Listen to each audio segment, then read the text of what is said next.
I'm Findlay, and today we're at Redwell Farms and we're going to be covering soil health. We'll be looking at the chemical, physical and biological aspects of the soil. We'll be doing this by taking soil samples from across the field. To start with, we'll look at the chemical properties of the soil. We've already done this at Redwell and we have found that the soil is between 6 and 6.6, which means Roy won't need to apply any lime to the fields.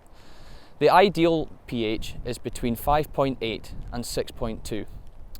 To take a soil sample, you'll need a soil corer and take a minimum of 20 cores from across the field while walking in a W shape. Next, we'll be looking at the physical characteristics of soil. We'll be doing this using the visual evaluation of soil structure. This categorises your soil into 5 different categories, from SQ1, which is a good, healthy, good structured soil, to SQ5, which is a poor structured, possibly compacted soil.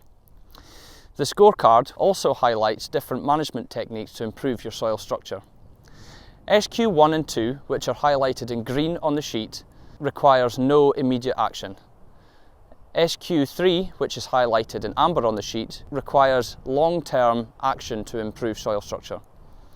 SQ4 and SQ5, which are highlighted in red on the sheet, require immediate action to help improve the soil health.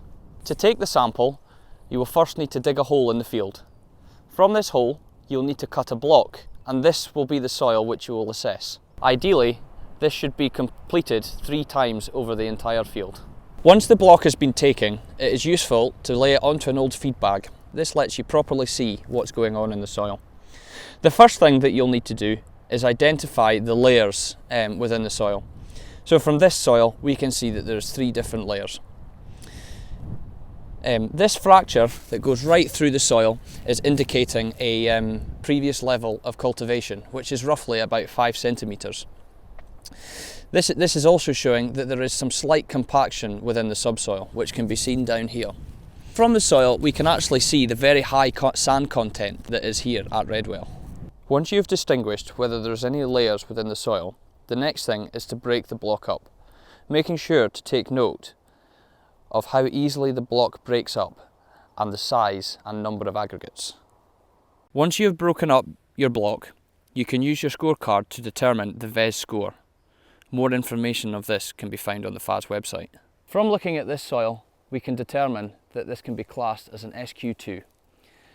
This is a mixture of porous rounded aggregates with a size range of 2 millimetres to 7 centimetres.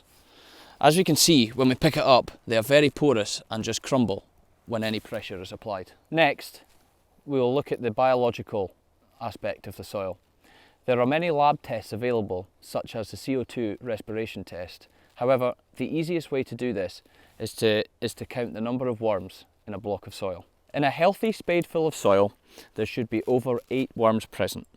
However, in this soil, this is not the case. In summary, the chemical characteristics of this field are very good. The target pH has been met and the nutrient status is also very good. The physical characteristics of this field are also good. However, there is slight compaction at 5 centimetres. This issue can be easily addressed. The biological characteristics of this soil, however, could be improved by increasing the amount of organic matter or reducing cultivations.